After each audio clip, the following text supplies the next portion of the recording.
sound great. Sounds good. And so, what do you make of all this dollar strength that we're seeing there, Paul Franco? I'm as surprised as everybody's. The only thing I will say is the euro. I'm not the euro. That piece of junk. The dollar yen has really, it went above 2042 yesterday, kicking and screaming. And it got up to 2075, and now we've gotten as low as the 2020s. And actually, we were trading 2025. We've gotten up a little bit higher now as the euro has lost its bid. I think the euro is just way overdone, but I'm surprised. I'm just, like I said, I'm going to do an interview with Anthony Cudelli later on. I'm surprised at strength. Now, that being said, I had a gentleman ask me earlier yesterday. He said, a lot of people at the beginning of the week was talking about 110 euro. Hey, buddy, that wasn't me. I was talking the opposite way. I've been saying for the last couple of Mondays, anybody that's talking about 110 and 112 euro, not 110, but 112 euro is talking about unicorns, because that ain't happening. That's just not happening. I know sometimes I'm real opinionated and it sounds like I'm a wise guy, but I'm just saying that ain't happening. That's a piece of junk currency. And the only reason, I told that before Anthony Crudeli, I go, everybody was saying it was all because of Mario Draghi, and that's the biggest joke I ever heard. The only reason that the Eurozone is doing good, they owe the credit, not to Mario Draghi, they owe the credit to the American frackers. And that's not even a new story. That's an old story, because I remember, not this last May, the May before, I would see those reports about all that crude, and I was like, how can this doggone crude be holding up here? Well, it took over a year for it to finally really hit where people accepted it. And I surely wasn't one of those people that, was selling crude up there like some smart people really were, and could finally see the thing hitting. But that's what the Eurozone owes its credit to. The American frackers. Let's get that straight. It has nothing to do with Draghi. But that being said, I'm surprised. I'm totally surprised that I did not see. I thought the dollar could make it, the euro could make it to the 760s. Well, actually below 760. I thought around 740-ish maybe. There's no way in heck I saw it at this price. I could put on a tweet earlier yesterday. I thought, I'm dumbfounded. Now, we do have another level here on the euro at 583, and we had that 78%. So I think we could probably hold in here. But I'm dumbfounded. I know you put on dollar longs yesterday, and you were over there printing money, but I just don't know. I closed them out. I'm actually not long the dollar right now. I'm net short. I mean, I'm short the dollar yen. So now Same here. I'm also short the euro yen and the Aussie and New Zealand yen, and Canadian yen and pound yen. So, I mean, I'm doing really well because those yen pairs have fallen, like the pound yen fell to new trend lows. The euro yen's approaching, 126. I mean, those trades are doing well. So the dollar strength is actually doing me good. But I'm as I wrote yesterday, and I blogged about it yesterday. I'm expecting a new low in the euro. I'm thinking the dollar will be done after that, but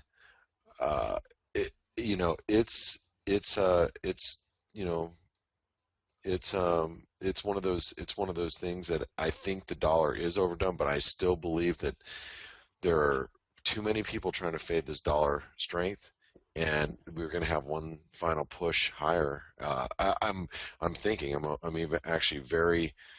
actually very hesitant about shorting the dollar, but that's my master plan. I blogged about my plan. Actually, your analysis is matching exactly what came across the squawk yesterday. There's a tier one bank. It said that shorted the euro at 0.680, and they were looking for exactly what you said, a marginal low.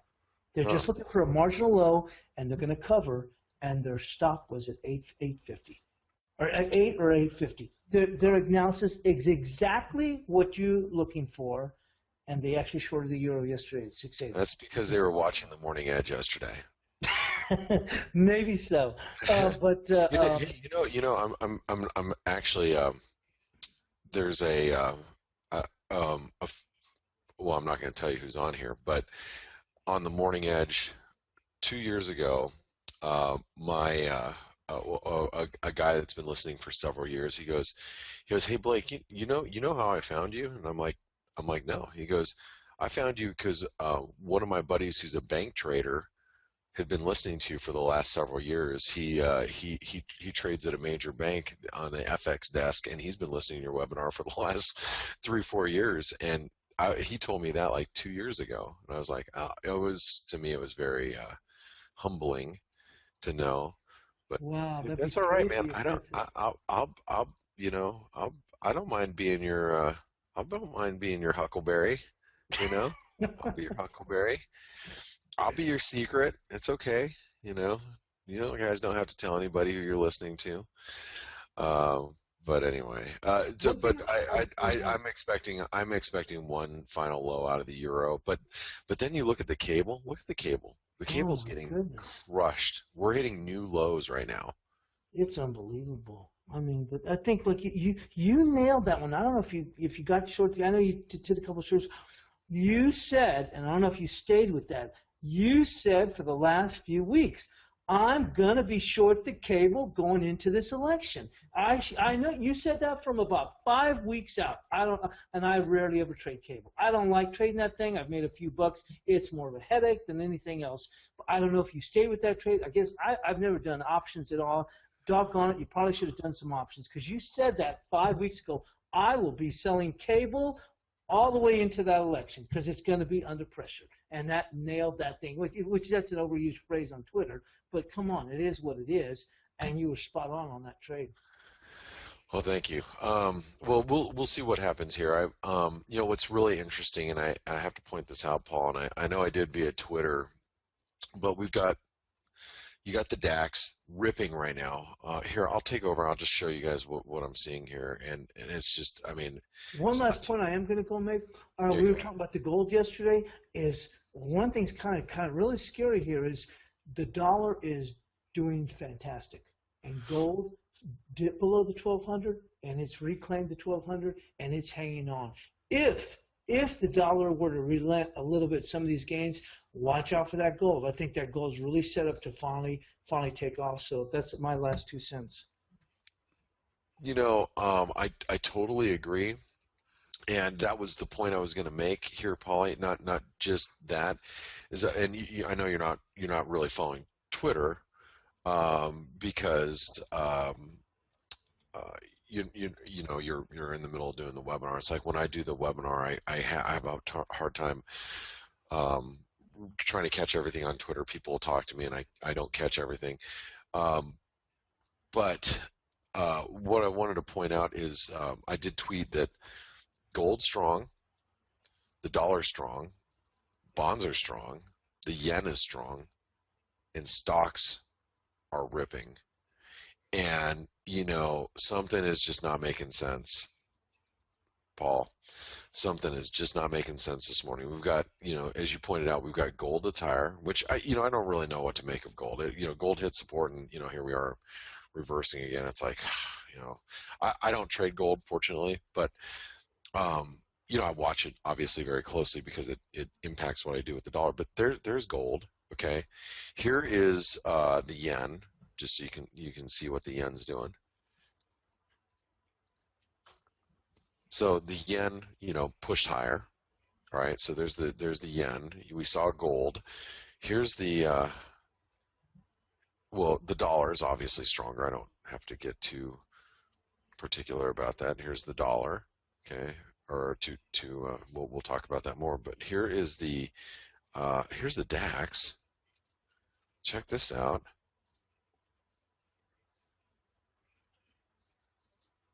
Okay, there's the DAX just screaming higher. I mean, look at that. You got the S&P futures that are breaking higher. Yeah, I mean, it's crazy. It's like, what the hell? Something's just not going. Something is not You know what? One fitting. last I don't know. last point I'm going to make that it ties into exactly. I think your read on what you think is going to happen with the buck is so spot on. Is because remember after Janet Yellen had a press conference, and she bashed the dollar, we sold off hardcore. Euro went up to 110, 110.32, I think it was. We came all the way back down the next day.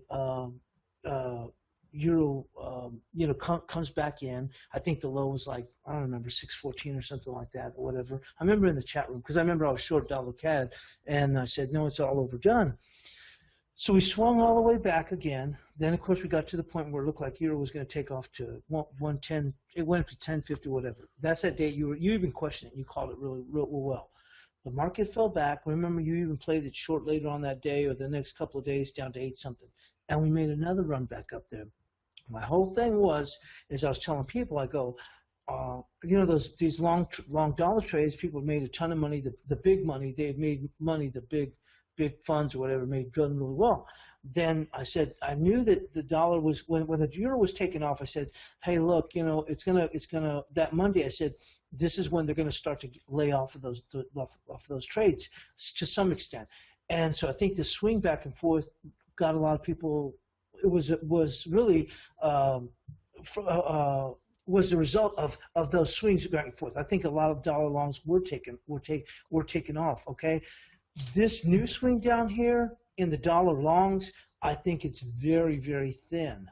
I don't. I think that they're going with it because of the euro's inability to rally, but I don't think it has the muster that we had pre FOMC. So the fact that what you're saying is probably a marginal low, I wouldn't be surprised if it does just that what you're calling for, a marginal low, and then turn around and just rips the face. And that, once again, something is not right with this gold. The gold never, forget rallies. Gold never even holds its own when the buck's on the bid like the way it is now. And gold right now, gold should be around 1175, 1165, and right now we're at 1203. And the dollar is just bolting. Like you said, something's not right. Something's is quite fishy. So anyway, that's the last one I want to say. But I think that analysis of what you're looking for a marginal, and then you're looking to short the dollar, I think that's spot on because I think this move down here in the dollar is very thinly. I wouldn't say thinly, but there's not very much muster behind it. So if we make these marginal lows, I bet people are going to be looking to take the other side or getting the heck out of Dodge. Well, I know I am. I mean, that's my plan. My plan is if the euro hits new lows. I don't know if it's the euro I'm going to play. I can't say that with certainty that I want to get long the euro because getting long the euro I still feel it's a very dangerous situation because of you know everything that's happening in Greece. I really do. So I don't know if it's the euro that I would necessarily want to buy, but I think selling dollars, on a marginal new low in the euro dollar is something that I want to do, and I might end up buying commodities, for perhaps like the Aussie or the Kiwi or the Canadian. Um, I do. I'm really fearful of something that I know hasn't been talked about a lot, Paul. And I know I started talking about it this week, but I'll say it again. I'm really, really concerned about the summer months that are approaching. The droughts that Northern California are feeling. It's really going to affect the crops in Northern California. And I know the United States is not everything, and I'm not one of those. I've traveled the world in my years, and I've been, I haven't spent a lot of time in Europe, but I've spent a lot of time in Asia and all over the Mhm. place, and I'm pretty well versed in globally as far as traveling and and knowing that the world just doesn't revolve around the United States. However, with that being said, I know that we do, what happens in the United States being the largest economy in the world does impact what happens in prices and globally. If we have a really bad drought in California this summer, I'm fearful that commodity prices are going to actually start to move higher, and as there's a shortage of commodities, especially from a a food standpoint, which doesn't necessarily mean that in itself is going to strengthen the Aussie or the Kiwi or the Canadian currencies, but those tend to move if there's demand, if there's especially price demand. So when when or if the euro hits new lows, I might actually, instead of buying the euro dollar, I might end up buying the Aussie or the Kiwi or something. I don't know. I haven't made that decision yet. Obviously, you have to cross that road when we get there. I If we think you're get right on that Aussie dollar because it's holding up when you would think it shouldn't be holding up, and it's Well, holding up really that well. a lot of that has to do with central bank activity this week. The fact that the RBA did not cut this week is reverberated through the Aussie this week. I don't want to read too far into the price action this week in the Aussie, but I agree it's holding up. But do keep in mind it's literally just hit new trend lows just a couple of days ago. So it's not. I think that the only reason why the Aussie is holding up right now is just because I think you have risk appetite that's stronger Hmm. right now, and like I said, the RBA kept rates on hold, so Well, that's the thing in California is really scary because it's at this point it's beyond catastrophe. There's not anything. If there's a drought, the drought's been. I watched a documentary. I like to use it. This went on Netflix. I think it's about almost 3 years ago. It's well over 2 years ago, and they did this canoe trip down through the where there's a lot of this big old river. I can't remember what it was, but they had these big old cliffs or whatever, and the water was down like over 70 feet. And I can imagine that was over 2 years ago. And I was thinking, certainly it's got to rain by then. There's not been no rain, barely anything. So I think what you might be talking about might be right because at that point, now they impose those water restrictions, I think, and now they're actually digging to pull water from even below, even more so. I think at this point, you're right. I think that you might just see the match come this summer, and maybe out of nowhere, you'll see. You know what? I guess a good thing. I don't even follow commodities. I guess that'd be a good one. Would be Stephen Bilby. Is that you might get a situation where because I saw those corn stalks came out, and they came out. I think I don't know if they came out real strong, but also the amount that's going to be planted or whatever, they look for that to increase. So if these, and I'll probably start to look at that myself. If corn and wheat or whatever don't make any new lows, despite the news being supposedly bearish, that's probably going to give you a good inkling. It kind of tells me the same thing, but it's not the same thing that. Like with gold, gold should be going down with the dollar ripping, and gold is not only going down, it's trading at 1204. It's trading 60 cents under the day's highs. That makes no sense at all with the dollar on the bid. Like you said, you're seeing all these weird things happening, and it probably means something. But that thing on California, that's a pretty good idea. And probably I'm going to go and keep a couple of eyes on corn and wheat this weekend, and I might just go in and buy myself some options further out because you yeah never know. yeah you well here's the thing. It's legislators in California are having this is where the rubber meets the road. Okay, so do you impose water restrictions on your residents, or do you let your agricultural business suffer? And that those are the questions, hard questions they're being faced with right now. And right now they're leaning towards, well, we want to make sure the companies can continue to water their crops, and so the California economy doesn't suffer any further. I mean, that's really the question. But when push comes to shove, guess what? The farmers are gonna prices are gonna start going up around the United States very quickly, as you have to allow your people to have fresh water. So like I said, when push comes to shove, whoever's the agricultural farmers are the ones that are their crops are gonna start to suffer. They're gonna have to have restrictions, so people will have water to drink and to bathe in, and when we come to that, when we hit that inflection point, that's when you're going to start to see a rise in commodities. So that's what I'm looking for. I'm watching the legislators really carefully, and when they start imposing restrictions on the farmers, you start buying commodities.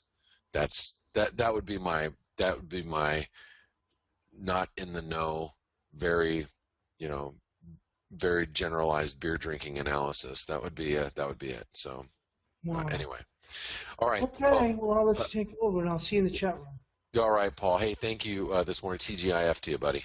Okay, thank you. And it's good, great having a little talk. Bye. Yeah, same here. All right, traders. This is Blake Morrow. You're listening to the Morning Edge webinar. I want to welcome you all. So, we've talked about a lot of topics with Paul Franco here. Just nice to be able to chat with him a little bit. Excuse me one second. Excuse me.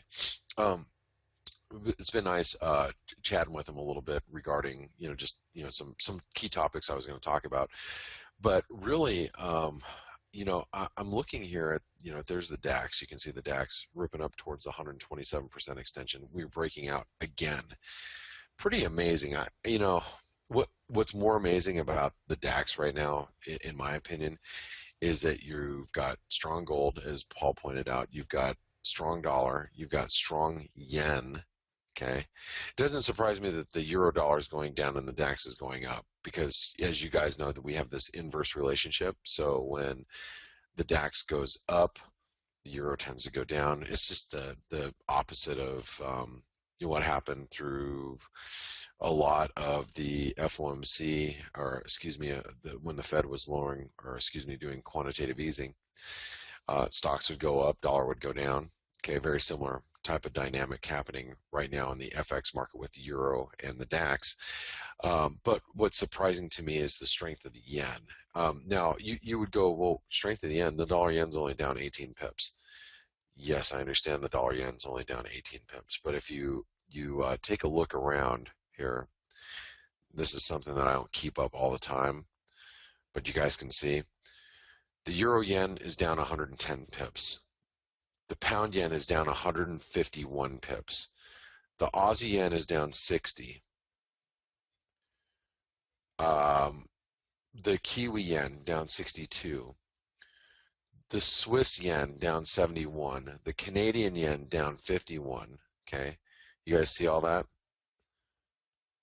I don't keep that up all the time just because I don't have all the room for it on this screen that I broadcast from.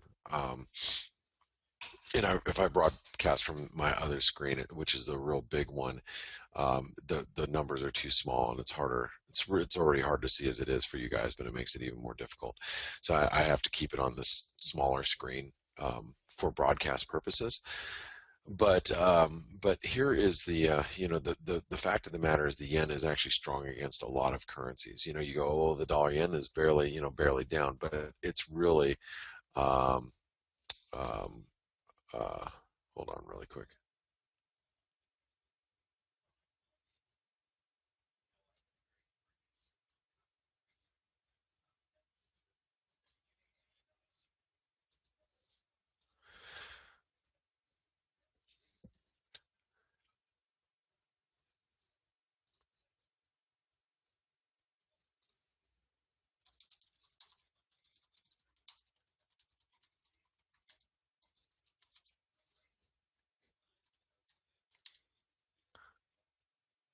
Hold on really quick. I was harassing a friend.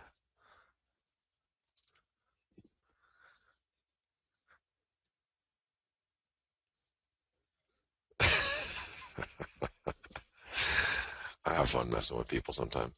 Anyway, okay, so just again, some of my observations here is you got the yen that's really strong. You've got the dollar that's strong. Look at the Aussie dollar's hitting new lows. You got gold that's stronger. You got bonds that are firm this morning. I mean, here's the 10-year just so you can have a look. Bonds are firm this morning, and then you got stocks that are ripping. you know what the hell? Like I said, something is not jiving at the moment, and we have to be really, really careful here of what's happening. I want to take a look in really quick before I put you guys on break, because like I said, I was talking to Paul and talking about most of the things that I want to talk about with you guys anyway.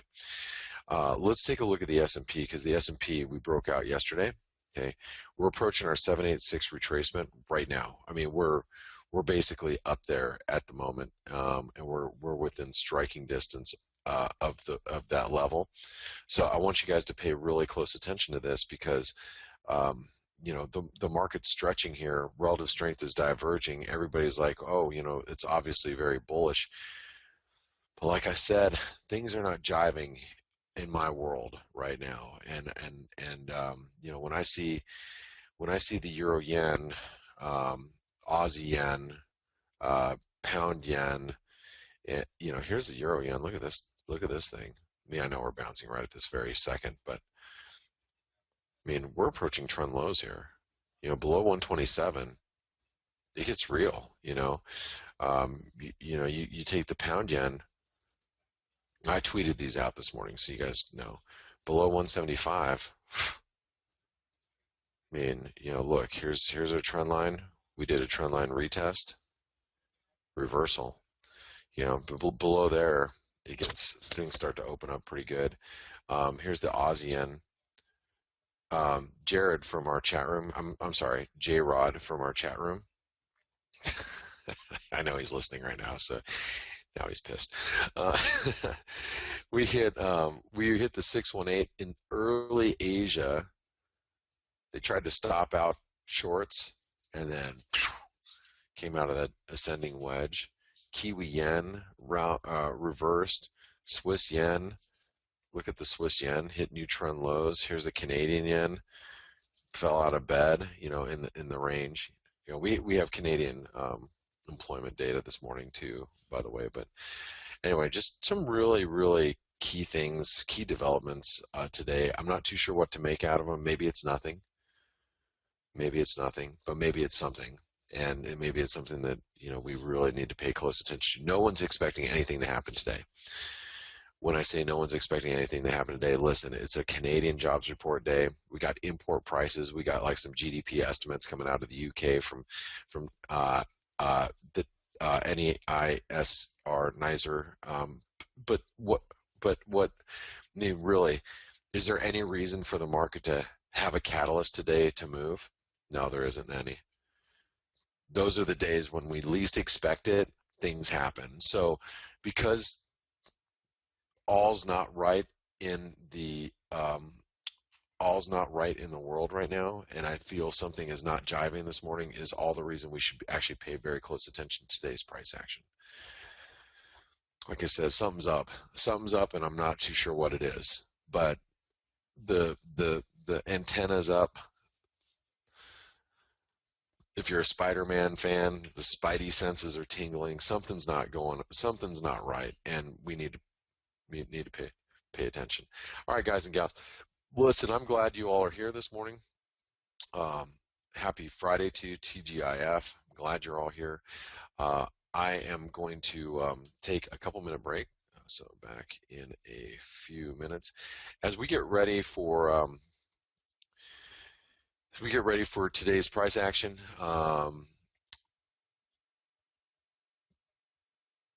Uh, we're We'll get ready for today's price action. We're getting ready for the Canadian employment report. So you guys don't go anywhere. Thanks for being here this morning.